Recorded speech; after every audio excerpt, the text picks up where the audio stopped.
बिल्कुल वही उसी प्रकार से है। हम किसी चीज को करने के लिए मान लो या उगड़ने के लिए मान लो, कुछ सिरा ढूंढ रहे होते हैं, सिरा नहीं मिल रहा होता, वो सिरा नहीं होता। मतलब हम शुरुआत कहाँ से करें, कैसे करें। शुरुआती दौर में एक एडिक्ट जो होता है वो है ना, वो मदद मांगने में कतराता है या शर्माता है किसी से भी मदद मांगने से। अगर हम बात करें किसी मीटिंग की या रिहर्सल की, तो मान लो रिहर्सल के अंदर या किसी मीटिंग में अगर कोई व्यक्ति जा रहा है और वो रिकवरी की तरफ बढ़ रहा है, शुरुआत कर रहा है, तो अपने से जो सीनियर होते हैं उनसे मदद मांगता है वो, लेकिन उसके अंदर एक संकोच होता है कि पता नहीं यार मेरे को मानेगा नहीं मानेगा, मेरी सुनेगा नहीं सुनेगा, मेरी हेल्प करेगा या बड़ा संकोच में होता है। वो सोचता है कि शुरुआत कैसे करूं, मतलब कैसे उससे बोलूं, कैसे उसको अपने प्रॉब्लम शेयर करूं, कैसे बताऊं, मतलब उसको दिक्कत होती है। ये कह लो कि झिझक होती है, शर्म होती है। वो कह रहा है कि बस एक बार आप सहायता तो मांग के देखो, बस आपको इतना ध्यान रखना है कि वो जो मार्गदर्शन सामने वाला दे रहा है मुझे, वो सही दिशा की तरफ ले जा रहा है या नहीं। समझ रहे आप मेरी बात? बस हमें इतना ध्यान रखना है, लेकिन शुरुआत तो करनी पड़ेगी, मदद तो मांगनी पड़ेगी। अगर आपको शुरुआत करनी है और जब आदमी शुरुआत कर देता किसी रिहर्सल के अंदर, मान लो अगर वो आता है तो आगे करता रहता है। देखो आपको कंफर्म सीखने के लिए, कोई भी चीज सीखने के लिए मदद तो मांगनी पड़ती है। और जब वो मदद मांगोगे आप, और वो जो रास्ता है, जब वो तरीका आपको बताएगा, वो तरीका भी फॉलो करना पड़ेगा आपको।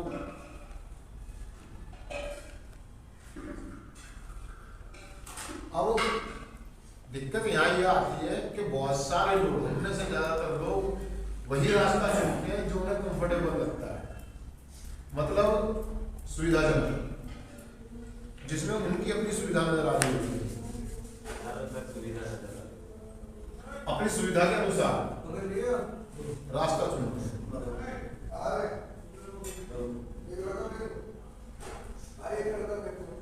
अपनी सुविधा के हिसाब से रास्ता, मदद भी उनको हिसाब से चाहिए कि उनके हिसाब से जो दिमाग में चल रहा है, मुझे दिमाग में सोच रहे हैं कि जी ऐसे कर लूं या अगर उनके हिसाब से उनको मदद मिल जाती है तो वो कर लेते हैं, उनके हिसाब से वो मदद नहीं मिलती तो वो छोड़ देते हैं। लेकिन वो कहें कि रिकवरी के दौरान कभी कभी ईश्वर से मदद मांगना का निर्णय सबसे बड़ी ताकत और साहस का स्रोत होता है। मतलब उससे मदद मांगना और उसके बताए हुए रास्ते पर चलना, क्योंकि तो जिससे आप मदद मांगोगे वो आपको कठिन रास्ता ही बताएगा, कठिन रास्ता बताएगा, क्योंकि आपके मन के मुताबिक वो चीजें नहीं होंगी आपके हिसाब से। आप तो ये सोचते हैं कि थोड़ी थोड़ी करके छूट जाए, कभी कभी पी लूंगा, आपके दिमाग में तो यही है ना कि थोड़ी थोड़ी करके छूट जाए या कभी कभी पी लूंगा। और आपकी उच्च शक्ति से मुझे नशा छोड़ना, मुझे क्या करना चाहिए, सबसे पहले एकदम बिल्कुल बंद ना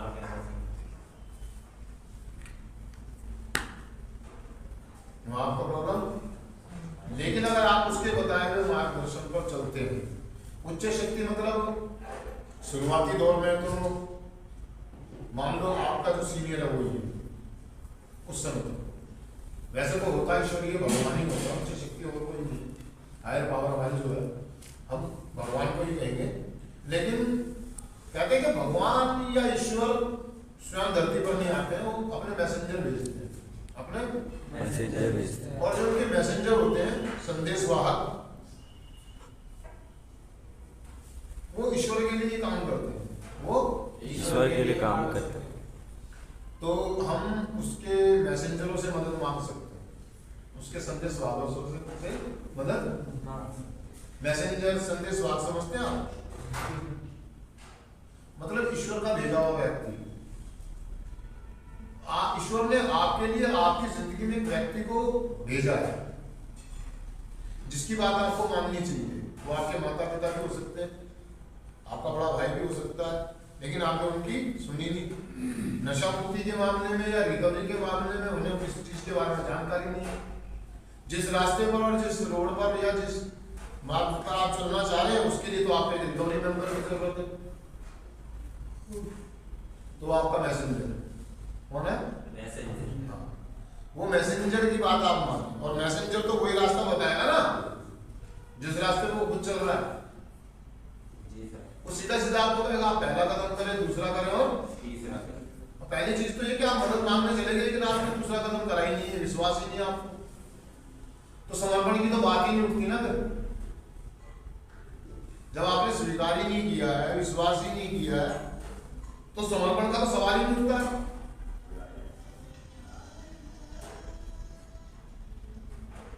या हो जाएगा तो पहली सीढ़ी पे पैर रखेंगे जब तो दूसरी पे रखेंगे, या सीधा आप 10वीं सीढ़ी पे पैर रख दोगे? पहली सीढ़ी पे आपने पैर रखा नहीं है और सीधा आप उछल के सोच रहे हैं कि मैं तीसरी सीढ़ी पे चला जाऊं। ऐसा नहीं होता, ऐसा नहीं होता। जब आपने स्वीकार ही नहीं किया है और आप विश्वास ही नहीं कर रहे तो आपको मदद कहां से मिलेगी? फिर तो आपको बहुत सारे लोगों का यही मानना है कि वो क्या करते हैं कि विश्वास नहीं करते, वो स्वीकार नहीं करते, और जब उनकी जिंदगी में प्रॉब्लम आती है तो मदद मांगने के लिए हाथ बढ़ा देते हैं, है ना? उनकी मजबूरी होती है, उन्हें और कोई रास्ता सूझ नहीं होता, ऐसी स्थिति में मदद मांगते हैं। क्या करते हैं?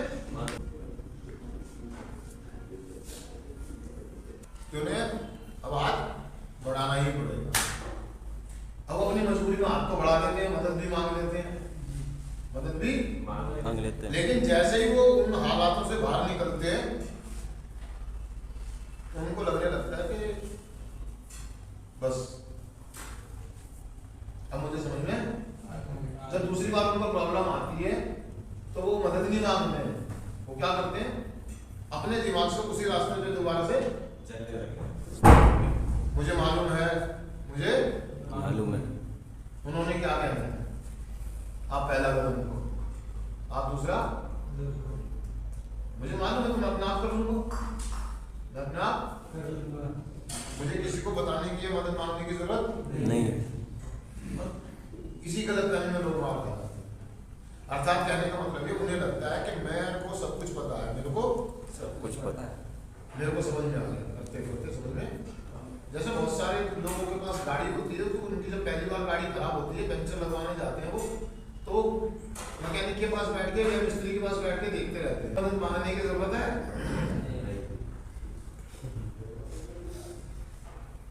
बिल्कुल इसी तरीके से कुछ लोग थोड़ा सा सीखने के बाद उन्हें ये लगने लगता है कि मुझे सब कुछ आ गया, अब मुझे मदद मांगने की जरूरत नहीं, क्योंकि मुझे मालूम है कि मैं मदद मांगने जाऊंगा तो मेरा जो स्पॉन्सर है, मेरा बड़ा भाई है, जो भी है, मेरा काउंसलर है, उसने एक ही बात कहनी है, आप प्रोग्राम करें। क्या करें? प्रोग्राम करें।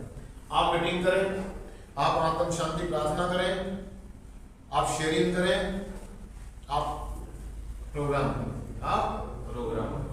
ये तो मैं कर ही लूंगा, ये तो मुझे पता ही है, ये तो मुझे पता ही है। परिणाम रिलैक्स, गाड़ी का अब टायर फटेगा,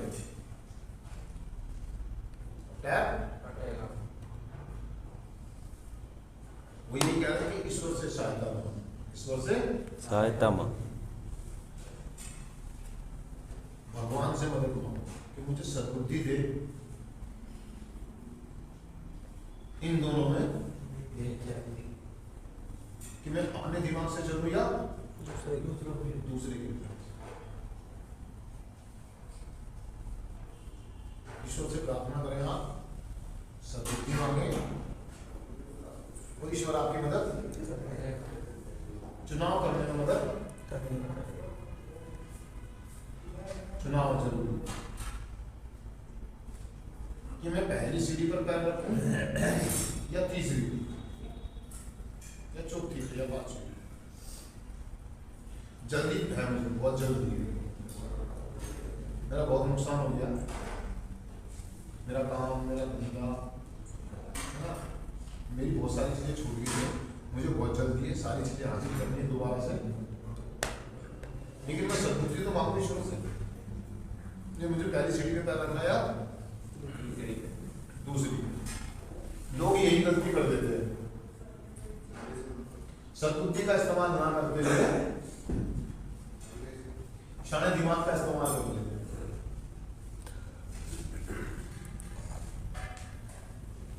समझ रहे आपने बात? सदबुद्धि का इस्तेमाल ना करके शाने दिमाग का इस्तेमाल करके बहुत जल्दी से आगे बढ़ने की कोशिश कर लेते, चीजों को प्राप्त करने की कोशिश। ऐसी स्थिति में वो लोग मार खा जाते हैं। बड़ा सुंदर टॉपिक है आज का, वो मैं आपको थोड़ा सा पढ़ के बताऊंगा। रिकवरी के दौरान कभी कभी ईश्वर से मदद मांगने का निर्णय सबसे बड़ी ताकत और साहस का स्रोत होता है। मदद मांगो उससे कि मुझे हिम्मत दे कि मैं बड़ी ईमानदारी के साथ सच्ची शेयरिंग करके सामने वाले से मदद। जब शुरुआती में आया तो मेरे को भी लगने लगा था 5-6-7 साल की रिकवरी में, उन्होंने क्या बताना, गुरु के बादशाह उन्होंने यही कहना है। सरेंडर में शुरुआत में भी मदद मांगी थी, लेकिन बीच बीच में मैं सारा भटक जाता हूँ ना, मेरा सुनने का पार्ट कमजोर हो जाता है, मदद मांगने का पार्ट कमजोर हो जाता है। होगा ना, learn to listen, listen to learn. सीखने के लिए सुनना जरूरी है, सुनने के लिए सीखना जरूरी है। तो भाई सुनने का पार्ट हम अपने स्पॉन्सर को, अपने काउंसलर को या अपनी इच्छा शक्ति को उसकी सुन नहीं पाते, क्योंकि वो तो वही बोलेगा ना जो सच है, वो तो सच ही बोलेगा कि तू आलसी है, तू लालची है, तू पड़खा हुआ है ना, तू जिम्मेदारी से भागता है, तू स्वीकार नहीं करता है, तू विश्वास नहीं करता है, वो इस तरह की बातें बोलेगा। और ये बातें सुनी, क्योंकि मेरा स्पॉन्सर हो या मेरी उच्च शक्ति हो, वो तो मुझे स्पष्ट आईना दिखाएगा ना, मेरी कमी दिखाएगा। वो बस यही देखना कि मैं सही रास्ते पे जा रहा हूँ, मैंने सही आदमी को चुना नहीं चुना। अगर आपकी जो सच्ची मदद कर रहा है सीधा आपके मुंह में आपका आईना दिखा रहा, आपकी कमी दिखा रहा, तो समझ लो आप सही रास्ते पर और सही व्यक्ति के आप। और जो आदमी आपकी कमियों पर पर्दा डाल रहा है, आपको आपकी गलती का एहसास नहीं करा रहा है, आपको आपकी गलतियां नहीं चेक करवा रहा, चौथा कदम करने के लिए नहीं कह रहा है, तो समझ लो आप गलत आदमी हैं, आप गलत। और मेरी उच्च शक्ति जो थी वो तो इतनी खतरनाक थी, वो तो सीधा ही कहती थी मेरे को ये बात कि इस दुनिया में सबसे बड़ी झंड तो बहुत दूर है, इस दुनिया की सबसे बड़ी झंड तू है। और ये बात मुझे चुभती थी कि यार मैं कभी भी मुझे ना सही नहीं बताता है, जब भी जाओ किसी भी पंगे में जाओ, कोई भी रिपोर्टिंग लेके जाओ, वो मेरी कमी को निकाल देता है। उसकी हिम्मत कैसे हुई, कैसे इस तरीके से बोल गया, तूने ही कुछ ना कुछ करा होगा, तूने ही पहले छूट दी होगी, तूने कुछ करा होगा, नहीं कोई आदमी ऐसे कैसे बोल जाएगा, ऐसे कैसे कर जाएगा। और मुझे यार आदमी सुन, मेरे को यही प्रॉब्लम रहती थी, आदमी सुनता क्यों नहीं है, हमेशा मेरी कमी को निकालता है। इस कमी का परिणाम उठा जो तूने छूट दी। मतलब मैं चाहता था सब दूसरे वालों को परिणाम दिलाने के लिए और खुद परिणाम लेके जब तो प्रॉब्लम मैंने जाने छोड़ दिया, मैंने मदद मांगना मैंने ना रहेगा, बास 9 बजे की रोशनी हम ना इसे बताएंगे, ना किसी को पता चलेगा। और इसका परिणाम ये होगा कि मैं प्रोग्राम से पीछे हटना शुरू हो गया, चीजें काम करना बंद करने लगी, और फिर गलती का एहसास हुआ कि जी मेरे से ऐसा ऐसा हो रहा है। तो इसकी मर्जी के लिए अपना फैसला लिया,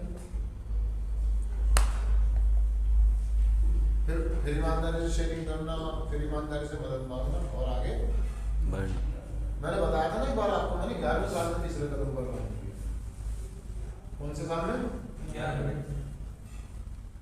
रिकवरी के दौरान कभी कभी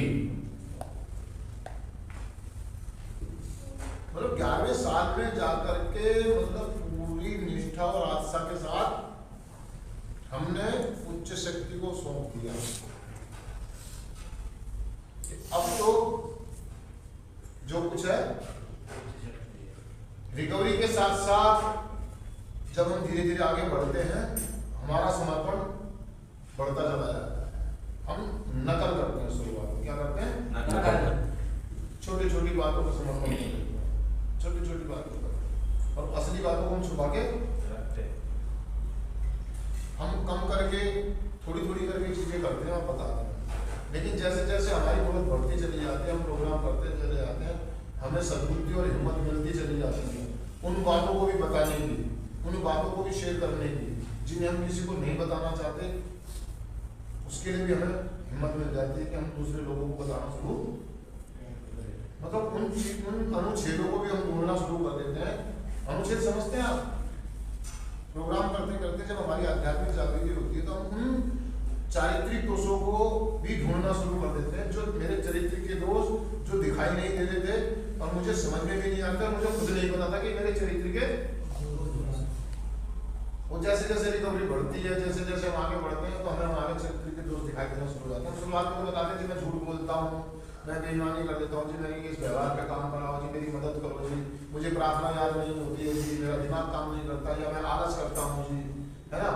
लेकिन जैसे जैसे जैसे जैसे मेरी रिकवरी बढ़ती है, हम धीरे धीरे आगे बढ़ते हैं तो हमें आध्यात्मिक जागृति होनी शुरू हो जाती है। हम धीरे धीरे प्रोग्राम करते करते करते करते आगे बढ़ते हैं, हमें पता लगता है कि मेरे चरित्र के दोषों की पहचान शुरू हो जाती है। तब हम ईश्वर से असली मदद मांगते हैं, सही में मदद मांगते हैं, क्योंकि मैं जिस रास्ते पे चल गया हूँ वो मुझे अब खटकने लगे। वो पहले जब मैं बाहर नशे में था तो अगर मेरे बदन पर क्या मेरे कपड़ों पर में 10 छेद मिलेंगे बीड़ी के, और मुझे कोई दिक्कत नहीं होती थी। मेरे दाग लगा हुआ है, बीड़ी के बहुत सारे निशान पड़े हुए हैं, और मैं उस कमीज को पहन करके बड़ा हीरो बन के घूम रहा, मुझे कोई प्रॉब्लम नहीं है, क्योंकि सबको पता मैं बीड़ी पीता हूँ। लेकिन आज अगर मेरे कपड़े पर इतना सा भी दाग लग जाए तो मुझे खटकता है, मुझे खटकता है। समझ लो अगर एक इतना सा बीड़ी का निशान पड़ गया, वो कपड़ा पहनने का मेरा मन नहीं करता। अर्थात मैं ये कहना चाह रहा हूँ कि जब मैं म्यूजिक में था तो मेरी कपड़ों पर इतने सारे भी छेद होते थे ना, 50 भी छेद हो रहे हैं, तो मुझे कोई दिक्कत मुझे नहीं खटकते थे कि मेरे कपड़ों में इतने सारे बीड़ी के निशान है, छेद हुए पड़े हैं, है ना, ये इसके निशान है, चोट के निशान है ना, ये काला हुआ पड़ा है, ये अंदर को नहीं खटकता था, मुझे कोई प्रॉब्लम नहीं होती थी। लेकिन जब रिकवरी में हम धीरे धीरे आगे बढ़े तो आज अगर मेरे जरा सा कपड़ों को पतंगा भी लग जाए या जरा सा निशान मिल जाए तो मुझे खटकता है, मुझे मतलब मजबूरी में तो मैं पहन लूंगा क्योंकि मेरे पास और कपड़े नहीं है। अगर मेरे पास और कपड़े और मेरे पास सोर्सेज है तो वो कपड़ा मैं नहीं पहनूंगा, कपड़ा। मैं ये कहना चाह रहा हूँ इस बात से कि दोस्तों जब हम रिकवरी में आ जाते हैं, धीरे धीरे आगे बढ़ जाते हैं, जैसे जरा सा भी दाग मेरे उस पर लगता है, मेरी पहचान पर या मेरी छवि पर, तो मैं तुरंत उसे साफ करने की कोशिश करता हूँ। इसके लिए मैं सहायता मांगता हूँ। जब मेरे बदन पर 10 दाग थे तो मैं बदन पर नहीं मांग रहा था, मैं उनको ठीक करने की कोशिश नहीं कर रहा। लेकिन आज रिकवरी में आने के बाद जब सफाई हो गई है, जरा सा भी दाग मुझे बर्दाश्त नहीं हो रहा है, इसके लिए मैं सहायता मांगता हूँ कि ये दाग ना है, ये दाग ना है, ये दाग कहाँ से आया, क्यों आया, इस कारण पे काम कराओ ताकि दोबारा से इस तरह का दाग मेरी इस पे मेरी छवि कह लो, मेरी इमेज कह लो, मेरी रिकवरी कह लो। अर्थात मेरी जिंदगी में छोटी छोटी प्रॉब्लम भी जब आती है तो मैं परेशान हो जाता हूँ, मैं इसके लिए मदद मांगता हूँ, पूर्ण रूप से ईमानदारी के साथ डेडिकेशन के साथ ईश्वर से मदद मांगता हूँ, सहायता मांगता हूँ। और जब मैं बड़ी ईमानदारी करता हूँ मेरी वो मेरी ताकत बन जाता है। क्या बन जाता है? सोर्सेज बन जाती है, मेरे स्रोत खुल जाते हैं। कौन से स्रोत? और ज्यादा समर्पण के लिए, और ज्यादा मदद मांगने के लिए, सहायता करने के लिए, और ज्यादा प्रोग्राम करने के लिए, और ज्यादा आगे बढ़ने के लिए। मेरी सारी चीजें काम करना मतलब मेरी आस्था, मेरा डेडिकेशन, मेरी लगन, मेरा जोश, मेरा जुनून डबल हो जाता है। क्या हो जाता है? डबल हो जाता है। और फिर मैं बड़ी ईमानदारी के साथ आने वाले मेंबरों के लिए कार्यक्रम करता हूँ, उनकी मदद करता हूँ और अपनी उनकी मदद मांगता हूँ ईश्वर से। ये एक ऐसा जरिया है दोस्तों, कहने को लगता है तीसरा कदम दूसरा कदम, समझ रहे हो मेरी बात को, लेकिन जब आप करते हैं ना तो इसको महसूस करना जब करेंगे। पहली बात तो आजकल लोग बहुत ही कम कर रहे हैं, है ना, हम सब रियारों को तो नहीं कर रहे, एंड में तो मेंबर्स करते हैं, जब एंड में जाते हैं तो स्टेप करते हैं प्रोग्राम।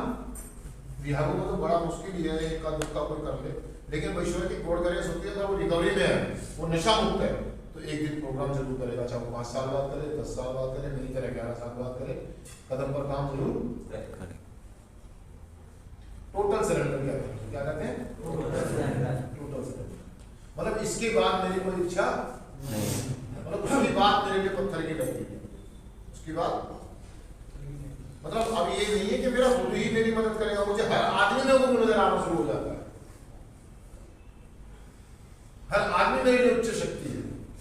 मुद्दा ये नहीं कि मेरा 20 साल वाली 20 साल की रिकवरी वही मेरा स्पॉन्सर बनेगा या काउंसलर बनेगा या वो, मेरे को हर आदमी में मेरे को स्पॉन्सर नजर आना शुरू हो जाता है। जो कोई अच्छी बात बता रहा था मैं उसकी अच्छी बात को ध्यान से सुनता हूँ। मुद्दा ये नहीं कि 20 वाला शेयरिंग कर रहा तो मैं 20 वाले ही नहीं सुन रहा हूँ, 20 दिन वाला भी शेयरिंग कर रहा तो मैं उसको भी ध्यान से सुनता हूँ, उसको हल्के मन से नहीं लेता।